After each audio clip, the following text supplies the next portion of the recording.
What we do here is go back.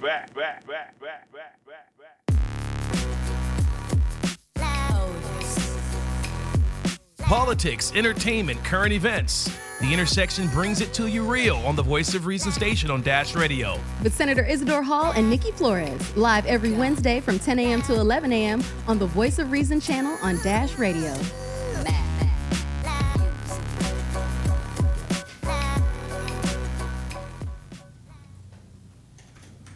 Well, welcome. You're at the Intersection Live. I'm Senator Isidore Hall. I'm Nikki Flores. Well, we've got so much to unpack today. A lot of drama is happening in Washington, D.C. and around the world. We're going to talk about it right here as we are broadcasting live from Zoe's YouTube channel. Make sure you like, make sure you share, make sure you super chat so we can have a robust discussion. Again, you're broadcasting live right here on the Intersection, and we're so happy to be on the Voice of Reason Radio, right, Nikki? We sure are. On Dash Radio. Thanks for joining us. Let's dig in.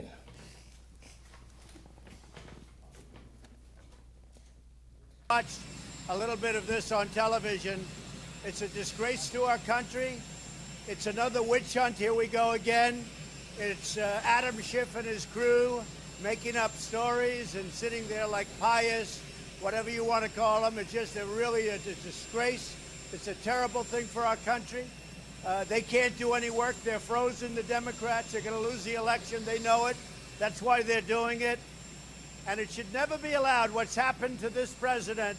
And despite that, I think I've done just about more than any president in his first 2.5 years in office. If you look, I think you'll see very few could compete with the things we've done for our military, for the economy. We have the best economy anywhere in the world, by far. We've rebuilt our military. We've done so many things that are so incredible with tax cuts and regulation. And I have to put up with Adam Schiff on an absolutely perfect phone call to the new president of Ukraine. That was a perfect call. But Adam Schiff doesn't talk about Joe Biden and his son walking away with millions of dollars from Ukraine and then millions of dollars from China, walking away in a quick meeting, walking away with millions of dollars. He doesn't talk about Joe Biden firing a prosecutor. And if that prosecutor's not fired, he's not going to give him money from the United States of America. They don't talk about that. Yeah, so that's the problem. I mean, how, again, you're at the Intersection Live. We're broadcasting live on Zoe's YouTube. Thank you, Zoe, for allowing us to hijack your YouTube channel. And we're broadcasting live from Inglewood. Shout out to Vibe Free TV. In that order. Listen, I don't understand. Let's unpack this. So this week and last week, we had a disastrous week in the United States of America. Man. You've had a president that obviously has been trying his best to derail American politics, American campaigns, the campaign here in America, by using allies abroad, quite honestly. And now you have a situation where you have the committees in the House that are really, in my opinion, getting ready to impeach him. They're getting ready to say, hey, listen, we've had enough of the drama. But the real deal is that he used his own words. His own words and his own transcript is being used against him. And the entire administration apparently are part of the scam. Yeah, I mean, it's information he provided himself, so he keeps trying to go back to this hearsay and like all this stuff about the whistleblower, but I mean, he's clearly losing it. Anybody who refers to themselves in third person that often, yeah, right, has got a problem. Right. And he's back on his old witch hunt BS, and clearly there's something there because you gave us that info, right, and said what you said, right. Because you probably didn't know that was illegal with your dumb ass. Right. Like, it's really bizarre. I mean, what person, it was really a shakedown, quite honestly, because when you think about it, this guy basically called the Ukrainian president, basically says, hey, congratulations on your election. You know, we've been good to you guys. We've been better than you. First he put that hold. That's right. Which we didn't know at the time. Right, like, $400 million hold on the aid that we were supposed to give to the Ukraine. Right. Then he says, hey, by the way, congratulations. You know, America's been better than you than Europe. We've been better to you than any other countries. And, you know, we've been good to you. By the way, I need a favor.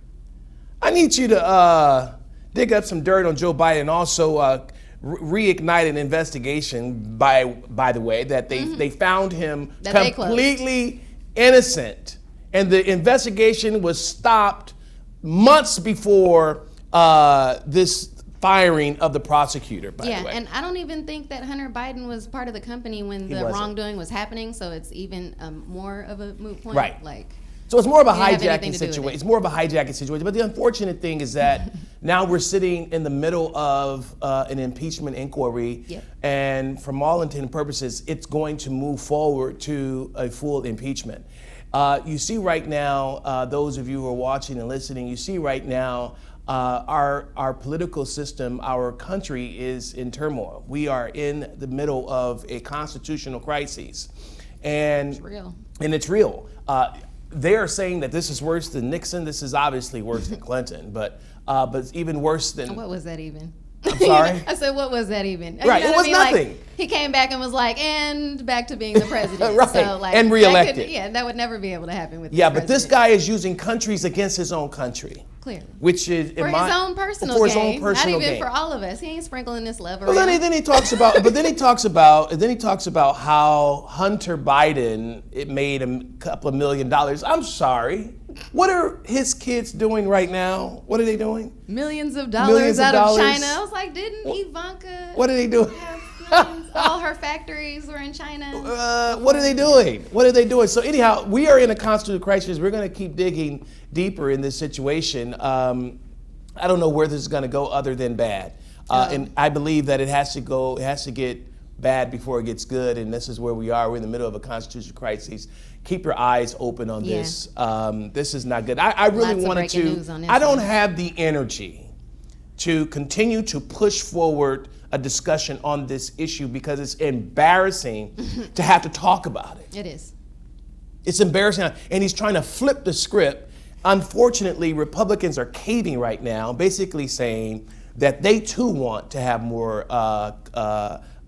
conversation on this issue and an investigation on this issue, as Trump is trying to say, I want to meet this whistleblower kind Yeah, of no, thing. they're only going to turn on him when they see that that's what they have to do. Right. Then when everybody is going to turn on them if they don't turn on Trump. They're Right. not going to let him go until, if they feel like they can't win. They're like, That's if you absolutely winning, right. we riding. That's absolutely So, right. That's absolutely right. So Hopefully again, the wheels will fall off. well, I pray.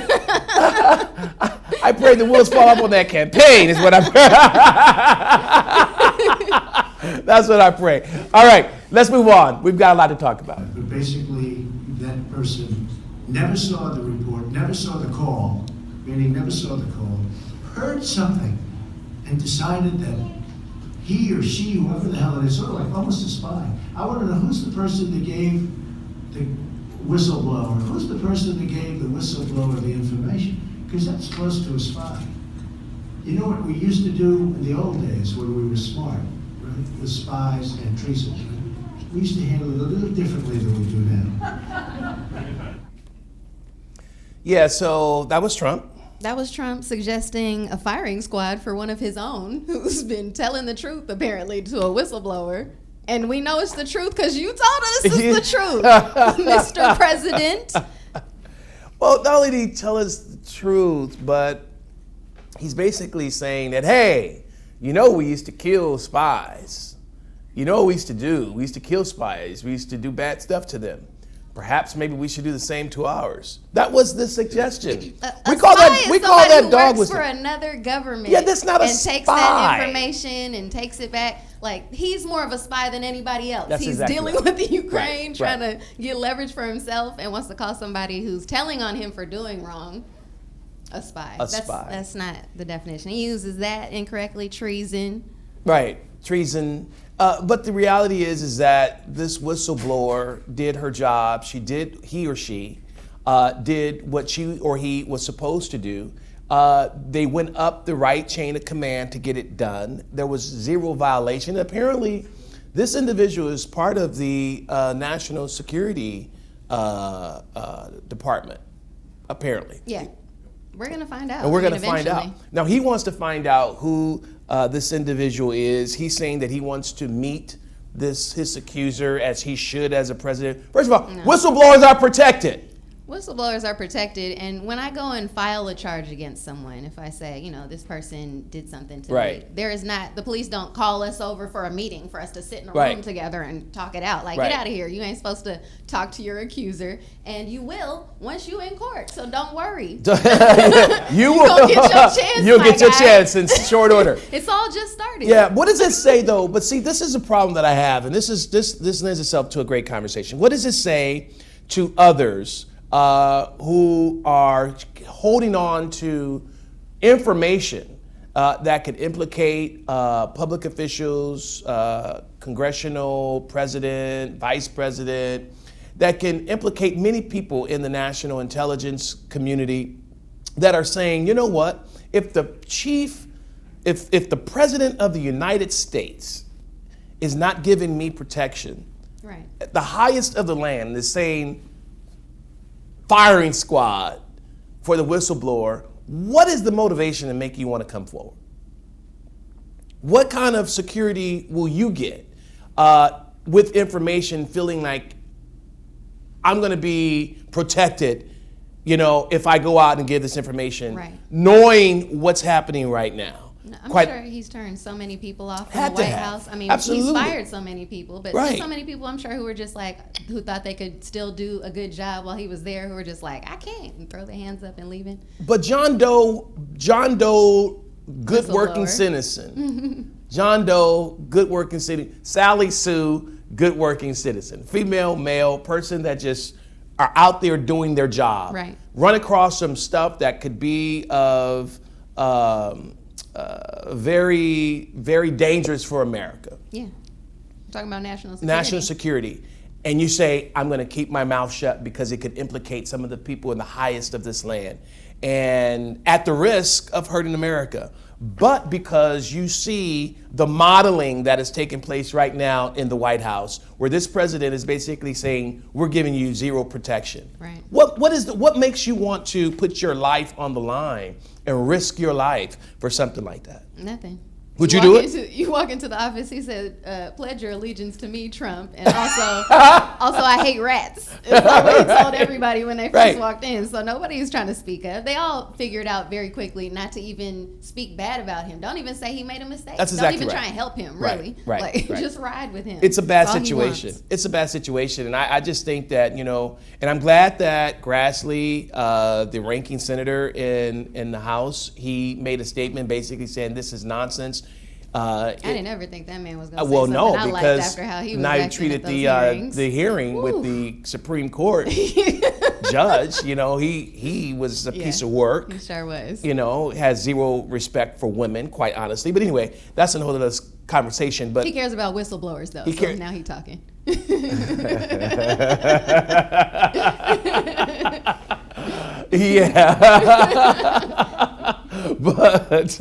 But you know, anyhow, he made me lose my thought. You gotta speak up for the ones he likes. Let's move on.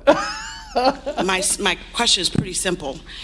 Can you assure this committee and the American public that the whistleblower is authorized to speak to the committee with the full protections of the Whistleblower Act?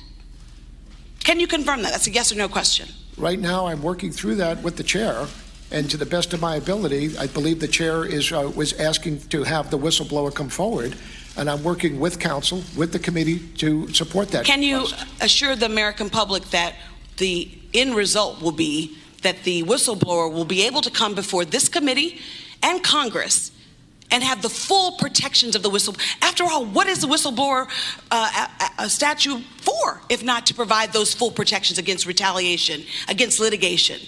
Congresswoman, I am doing everything to endeavor to support that. Will the gentlewoman yield? Yes.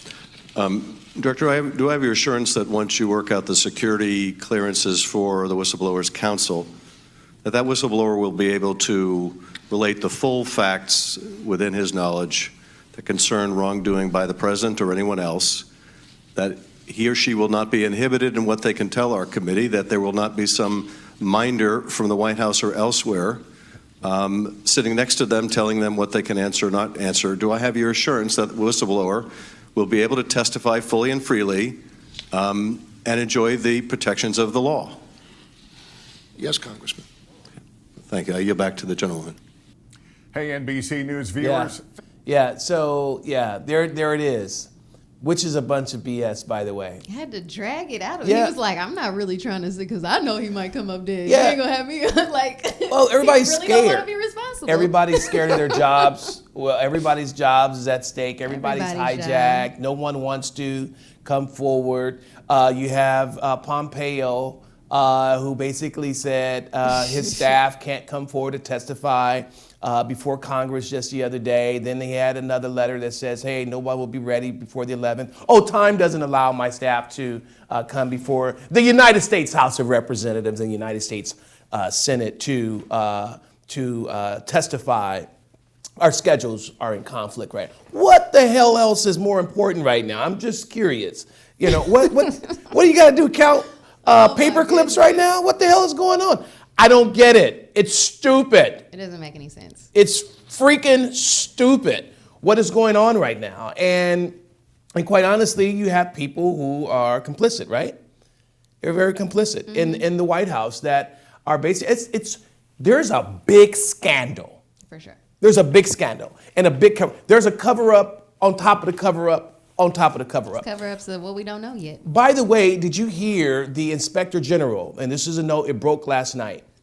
The Inspector General of the DNI wrote a letter to Congress yesterday saying that he has to meet with them on an urgent matter this morning. Yeah, they're meeting today. They're meeting today to uncover additional activities apparently that have been covered up or being covered up under this administration. We'll be reporting on that as soon as we don't know hear what's the details. coming out of that meeting, but it was an it's odd meeting. Dire. And it's he's dire. got something that he wants to get off his chest. Yeah, it's Either dire. he wants to remove himself from the situation, or he wants to give more information to go ahead and move this. Giving up the goods. He's putting it out there. He needs to. He's letting the American people. I am not bought and sold by Trump. Well, I'm pretty sure he took an oath Yeah, to do what?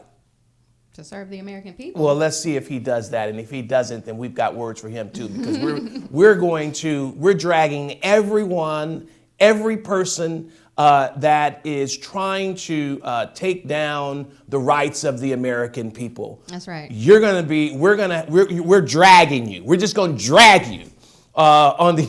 And we don't need to repurpose you later. That's exactly right. We're going to drag you. You're obsolete. We're dragging you on the intersection because we want to make sure that the American people, their rights are maintained and are held to its highest level. We're on Zoe's YouTube station. Thank you, Zoe, for allowing us to hijack The Zoe What Show. The Zoe What Show. Make sure you like, make sure you share, make sure you super chat. We're on the Voice of Reason Radio on Dash, and we are live right here in Inglewood, broadcasting from Vibe Free TV. We thank you guys for watching. Let's move on.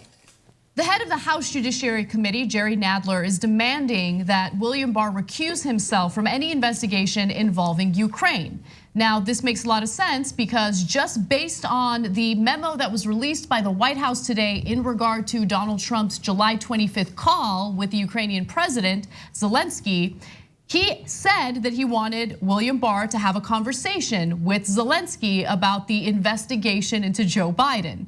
And so since William Barr is involved, he should not be the Attorney General. He should not be part of any investigation involving Ukraine. So Representative Jerry Nadler said, quote, "The president dragged the Attorney General into this mess. At a minimum, Attorney General Barr must recuse himself until we get to the bottom of this matter."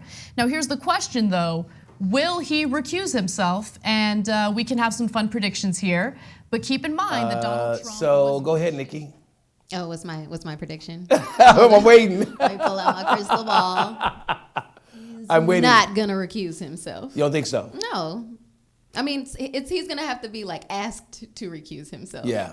And by who? The president? He gonna ask somebody to recuse himself? Yeah. Nope.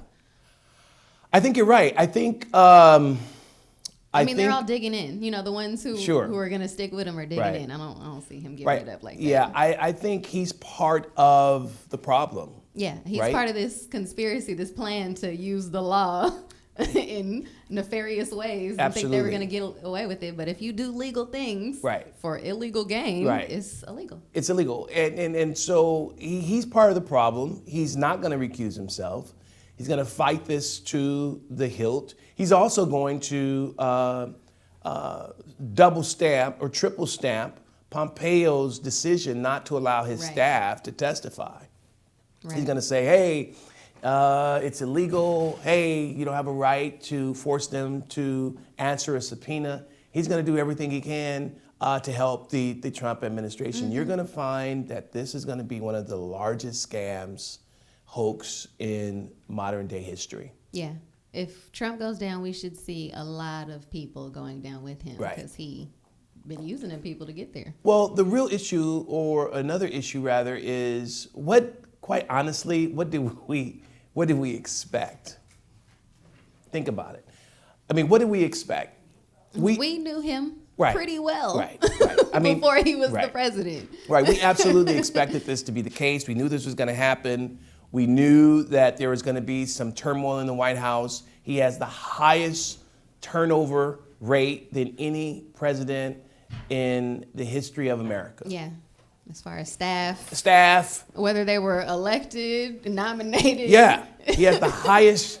Volunteers walking out. The goddamn, excuse me, did I say that? The damn judges, the damn janitors, the engineers, the utility engineers, they have a turnover rate in the White House. Because they don't put the toilet paper where it's supposed to go right. The highest turnover rate than any other president in this White House. Because he thinks he's a king. And he hasn't even been there one full term, a single full term yet. And this is the reality that we're getting. Make sure you follow us on the Intersection Live on YouTube.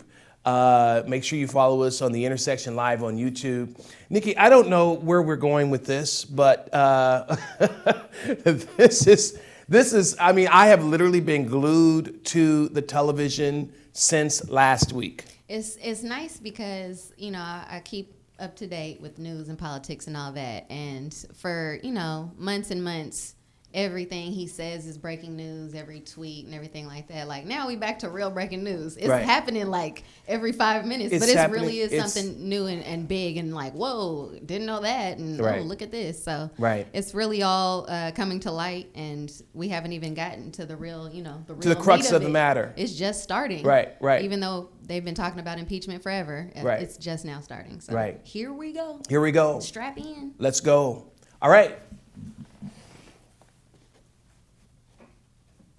On impeachment, with a notable rise among independents and Republicans supporting President Trump's removal from office. A new CNN poll just released finds 47% of Americans believe the president should be impeached, up from 41% in May. The change is not fueled by Democrats.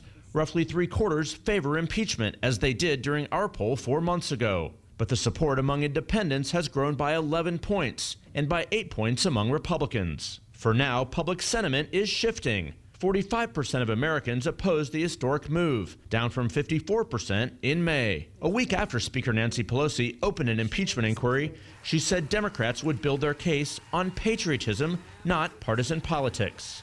Let us try not to make it further divisive, but we cannot ignore our oath of office to protect and defend the Constitution of the United States. The call for impeachment is resonating among younger Americans, the poll found, with 60% of those under 35 now in favor of removing Trump from office, compared to 43% who felt that way in May. The shift comes from within his own party. Among Republicans and GOP-leaning independents under age 50, support for impeachment has climbed from 9% in May to 22% now. As the House is set to begin hearings and depositions this week, the poll finds that 48% looks like Madam Speaker's plan is working. She wanted to wait until everybody was clamoring for impeachment. I mean, that's growing.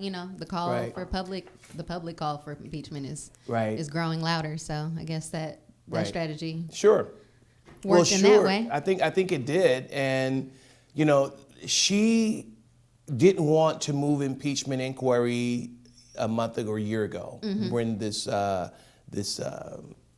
through the hoax, the Russian investigation, the election fraud investigation, how they hijacked the election during the Mueller report stuff. She didn't want to bring an impeachment inquiry there because the public sentiment wasn't there.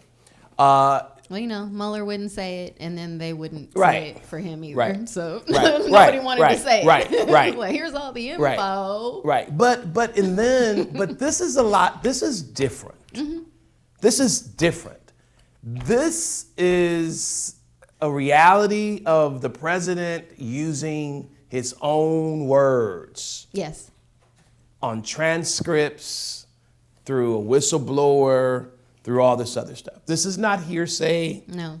This is not secondhand information. Besides the fact that those things aren't problems. You know what I mean? Like they're acting like that's it's hearsay. Witness testimony is hearsay. You know what I mean? Like what are you talking about? Like, look here. And it doesn't matter. Doesn't matter. By the way, even Grassley, even the Inspector General and Senator Grassley, the most senior Republican in Congress, they all said, whether it was firsthand or secondhand, it doesn't matter. There's no law that says a whistleblower can't come with second information. Right. If it was second information, they have to have other steps to confirm and verify that it's right.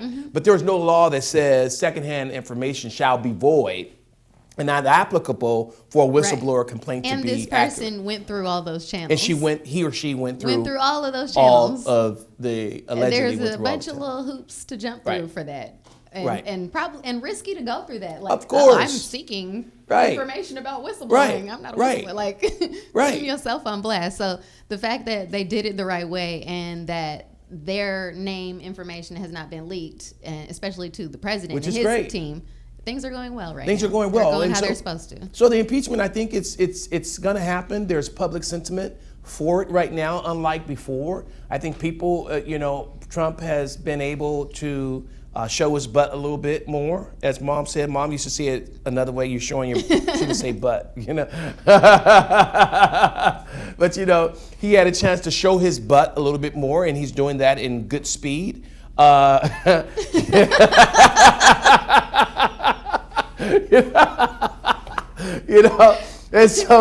so the public sentiment is there now, and it's rising even amongst Republicans. It's actually rising. Here's what I do know. America, the United States of America, is too big to let one person screw it up. America's too big for that. America is too big. And our forefathers and our founders, they created this system and set this system up to make sure that we were even protected from the worst of these and to prevent the worst of these from taking America down. This country will not go down because of one individual. Justice will always prevail, and justice will always serve for the people of the United States of America. And I approve this message. I approve this message. Stamp it. Stamp it and let's go. Let's move on. That anybody would compare any federal employee, frankly, to someone who, the Gestapo or running Nazi concentration camps. That is very offensive. I have 15 seconds and I yield it to you. Thank you for saying that. I wish somebody in Democratic leadership would say that out loud.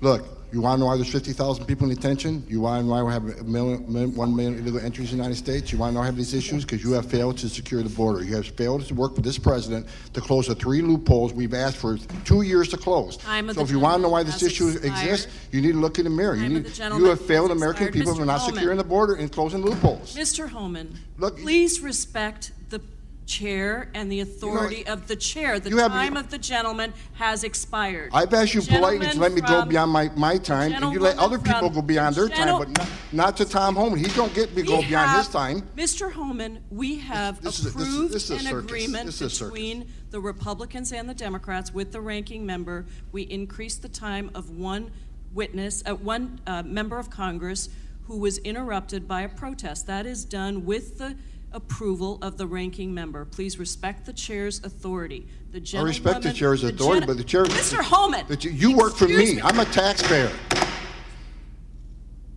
I'm a taxpayer. You work for me. The witness will suspend. Okay. Wow. What a disaster. What a disaster. That's how they all acting at these hearings. What a disaster. You have administration officials cutting up to the representatives of the United States of America, to the Congress. And I can't stand hearing somebody complain about not getting extra that somebody else got. Well, so-and-so got an extra minute of time, and where's mine? Big old Tom don't get no extra time. Don't nobody care about what you're talking about. And if you was following along, she explained it to you. Shut up. Well, you hear, but they're only shadowing what they see out of the White House. That's not fair. Oh, that's not fair. Mm-hmm. How many times have you heard something not being fair from the White House? So they're only mimicking what they see and what's coming out of the White House, and they are being disrespectful to the representatives because that's being allowed. And that's part of their strategy. I would tell you what. Disrespect everybody. I promise you this. I promise you this. President Barack Obama's administration would have never been able to get away with what these individuals are getting away with. They would never have been able to get away with it. Not at all. They are, in fact, getting away with stuff that has never been the case or allowed. They're walking into the chambers of the people of America disrespecting this House. And that has never been tolerated and it's never been allowed. Mm-hmm. And it's because it's being modeled from the White House. They're talking to members of the Congress however they want. They're disrespecting the authority, the subpoena rights and powers of the of the House. They're saying what they are and can't do and won't do. They won't answer questions. Mm-hmm. President Barack Obama's staff, his administration would have never been able to get away with half of this nonsense. Nope. None of it. And we're sitting here and allow it. But that's why I'm excited that we are moving forward with this plan, this inquiry. Congresswoman Maxine Waters had some very interesting opinions on this matter. She said that Auntie Maxine said. Auntie Max says that there should be solitary confinement. For him? Yeah, for Trump. For right now? Yeah, he should be placed in solitary confinement. I mean, she's trying to find a solution to all the clear witness tampering that he does with everybody every day, whether it's on Twitter, in person. Do you believe that the president should be placed in solitary confinement? I mean, it's not a real option. So, I mean, it's, But do you believe that he should be placed in solitary confinement? I mean, if he should do you agree with Auntie Maxine's No, I mean, we can't arrest him, so she's not being literal. But well, I know she's not being literal, but I'm just asking, is that something that you believe? What? I just said it would stop him from acting up and intimidating people. So, like, in theory, sure, let's put him in solitary confinement. If we could put him in solitary confinement, we could put him in Guantanamo. Shoot, like, just get rid of him if we had that option. It's not an option. We would have did that already. But, Auntie Maxine, she liked to give us little sound bites. She hooks it up. Auntie Max and Uncle Joe. Spicy.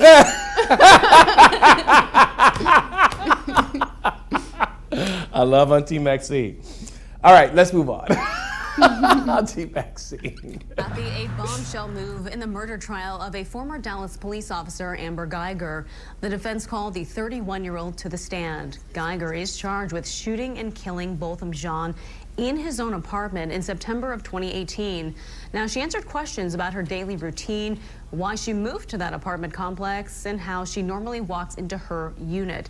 Now, she broke down when the defense asked why she shot Jean. And I'm sorry. I have to live with that every single day that I hurt. Jack's not responsive. It's the same. Now that you know, you found out when you came around that counter and shot an innocent man. How do you feel about it? No police officer ever would want to hurt an innocent person. Again, I'm sorry. I can't understand. Geiger says she mistook Jean's apartment for her own and she thought he was an intruder.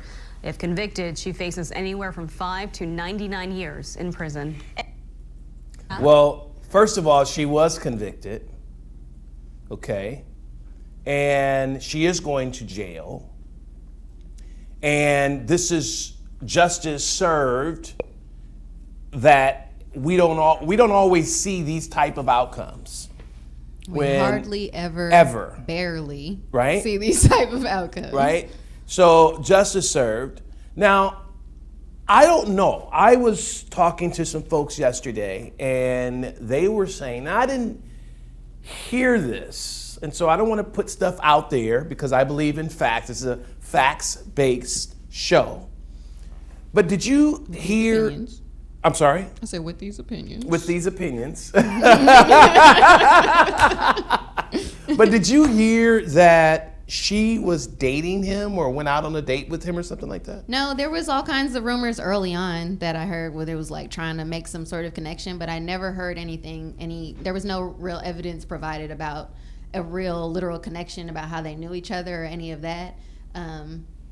And from the defense, it was just all on, oh, this was an accidental, you know what I mean? So there was no like anything other than the rumors. Yeah. That was like real evidence, like, oh, they used to date or some, or there was some issue. Because I remember people were looking for that early on. People were saying, you know what I mean? Like, well, there must be something, right. Like they gotta have some sort of connection. But I mean, her story don't make sense anyways. No. And it didn't make sense to the jury.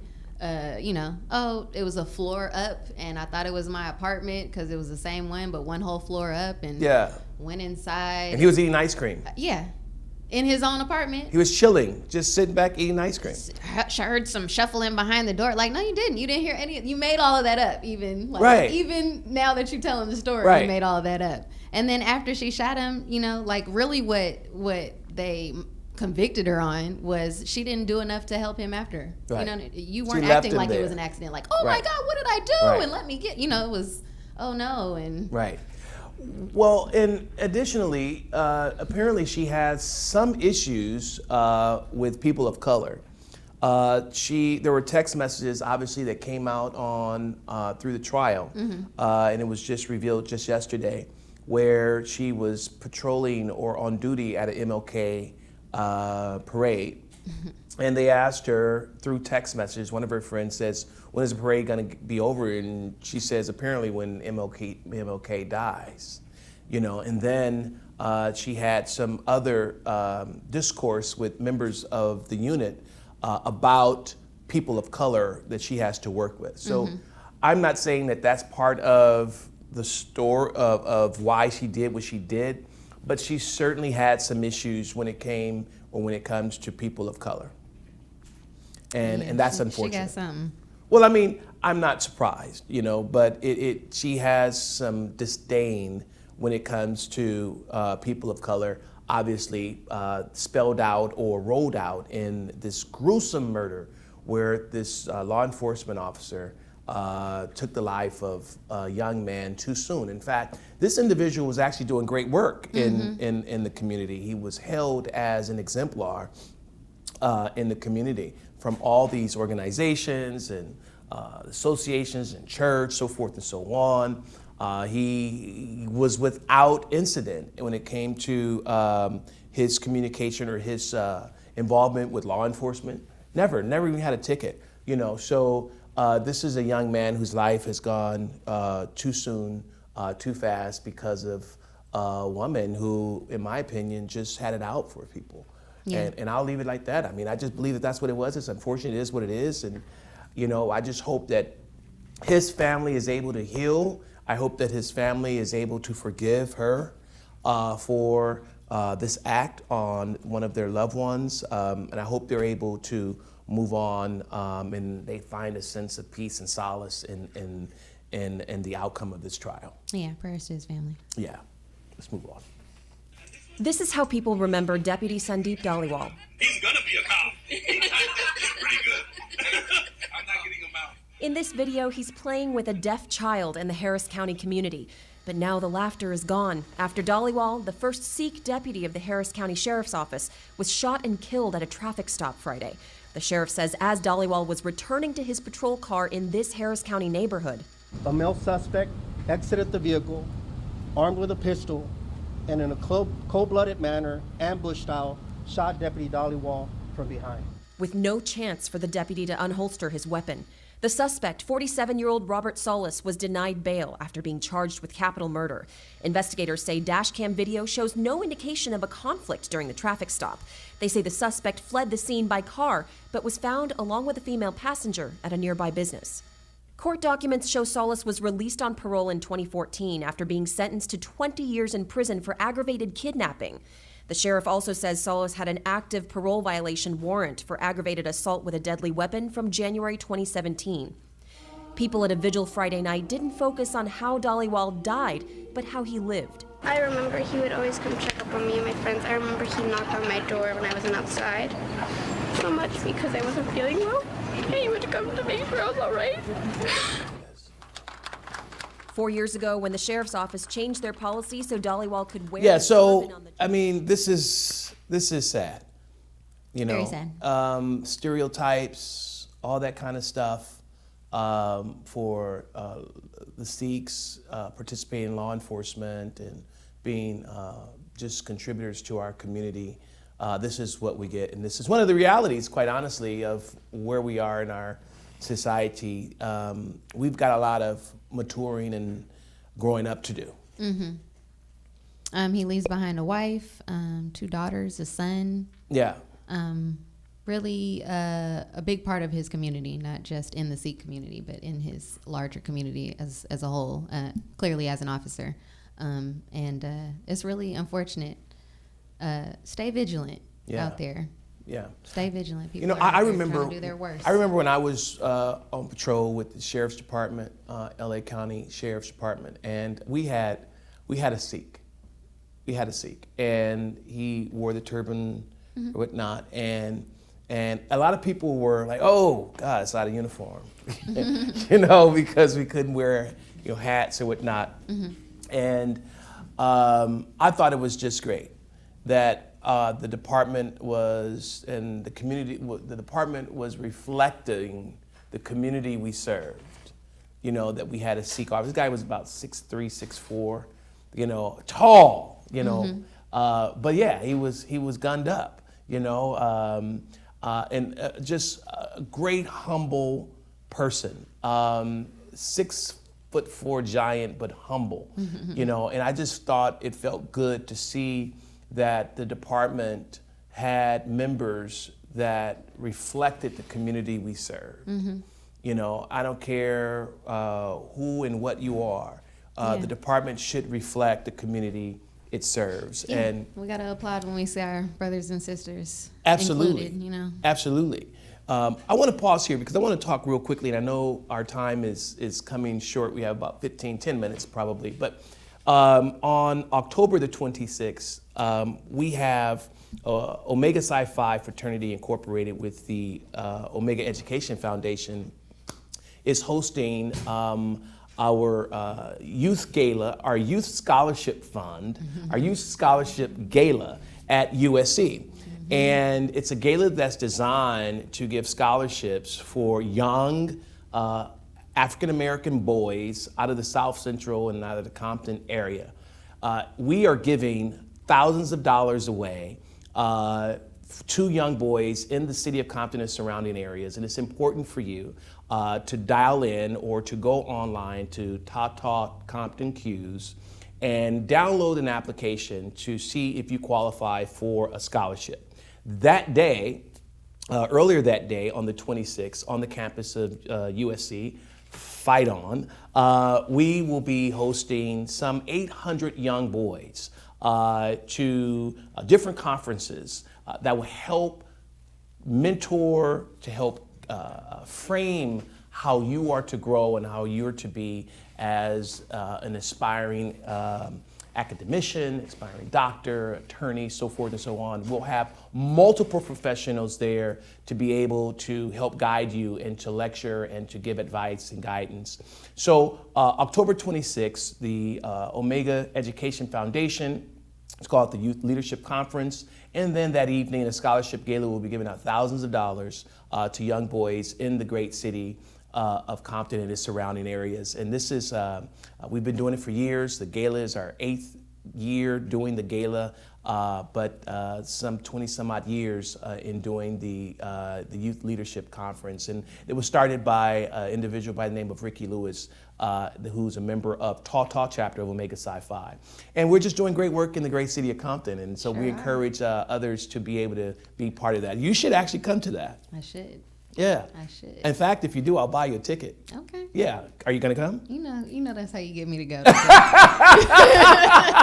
Hand me the ticket. But you must realize, and you have to know that it's these fraternities and sororities, particularly black sororities and fraternities that do great jobs, like the Deltas and the AKAs and so forth. They do a great job in mentoring and scholarship giving, right? Yes, for sure. Yeah, the Divine Nine do a great job of reaching back out to the community. So, right. For sure. And so please make sure you mark your calendar if you are young and desirous of mentoring.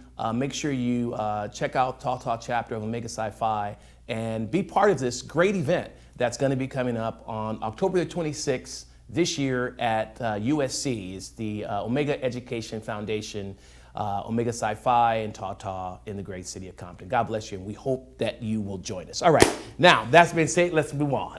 Good morning, DeMarco. Talk about a game changer for student athletes. Now, this new law would allow them to cash in on endorsements. Well, students here at USC overwhelmingly support the bill. However, it's getting some pushback from the NCAA. So, you ready? Let's do it, man. All right. So I'm okay with that. This is amazing. I'm okay with that. You know, I had some unreadiness with this, right, at first, and then I said, you know what, this is good. No, this is great. Right? It's good. This is great. I'm okay with it. What do you think? Why can't they get paid? You know what I mean? Why not? I mean, and it's for their image and their likeness and their name. Like, it's not crazy stuff. It's not like they're trying to get some special, like, come on. Right. I mean, NCAA shouldn't be able to use your likeness and make image money. and make money. Like, if y'all want to just hold it and, but don't use it to make money and then be mad, like, that's what the pushback is. Hold up, you getting in our pockets. Right. Well, look what happened to Reggie Bush, right? He got in trouble. My alma mater, USC, got in trouble for some nefarious activity because of Reggie Bush, right? And now, because of this new bill, it will prevent that type of activity from happening in the future, right? And allow schools to do their job, allow these young boys and young women, young girls, to be able to do their job, and at the same time not struggle. Yeah. Right? Because NCAA, they're profiting millions and billions of dollars on the backs of young, poor boys and girls from the hood, right, that are struggling just to make ends meet. And when you're a college athlete, the team owns you. You can't do your anything. Your entire schedule. Yeah. Come before you go to class, in the That's middle right. of the day, That's after right. school. Like, That's right. That's right. Yeah. So, we are I'm Governor Newsom. Yes. Congratulations. Slow clap for you, my guy. My boss. My boss. I'll send you a text message later and say it again. Congratulations. We'll move on. Stacey Dash is arrested for alleged domestic battery. The Pasco County Sheriff confirms to E! News the clueless alum has been taken into police custody. According to a complaint affidavit obtained by E! News, Dash was arrested on Sunday night in Florida on a misdemeanor domestic battery charge. Police say Dash was in a verbal argument with an unnamed man and allegedly pushed and slapped him in the face. When deputies arrived on the scene, they noticed the victim sustained red scratch marks to his left upper arm from being pushed. Reports are saying she attacked Jeffrey Marty, whom she married in 2018, just 10 days after they met. Per the affidavit, the 52-year-old was transported to the Land O'Lakes detention facility. E! News reached out to Dash's rep, but they've declined to comment at this time. Dash portrayed Dion in the 1995 rom-com Clueless. She also made appearances on Fox News as a contributor between 2014 and... I don't know. Oh, Stacey. I just don't know what to say. I mean, that's too bad for you, Stacey. Every time I hear something about her, I just think about like how we never would have known if she hadn't opened her mouth. We just never would have known. She let us know who she was, and then we're like, "Oh, girl, you canceled." She's a piece of work. She was going to run for Congress in my district. She was actually going to move her house down into my district and run and do all that crazy nonsense. Create chaos and havoc. Obviously the chaos and havoc that she creates regularly. Well, that was the time, when everybody was just trying to be a new person on TV to get a job in the White House real quick. A talking head. Right. And so it backfired. She pulled out of the race, and she did what she thought is best. And now she's choking out her husband apparently at the house. She's like laying hands and blessing people. I don't what the heck is going on? She said she's fighting with the stepkids. Yeah, she choked out her too. Apparently, she's got some issues. Fighting with the stepkids, said they was calling her the B word and they was disrespectful. Oh, this was she telling the 911 operator. Did she tell it? They're in here calling me a bitch. Well, oh well. Oh God. Oh man. Well, we'll see what happens. We'll see next week. In fact, we might do a report on this next week and just follow up just for funs and giggles. Again, we want to thank Zoe for allowing us to hijack his YouTube channel. We also want to thank Vibe Free TV right here in Inglewood for allowing us to share the space. Black-owned business. Black-owned business. Black-owned business. And Voice of Reason on Dash is also incredible, and thanks for the platform. Make sure you visit us this time, same time, next time, right here on The Intersection Live. I'm Senator Isidore Hall. And I'm Nikki Flores. May your day be blessed. And when you leave this place and listening to us, be good to people. We're out. God bless.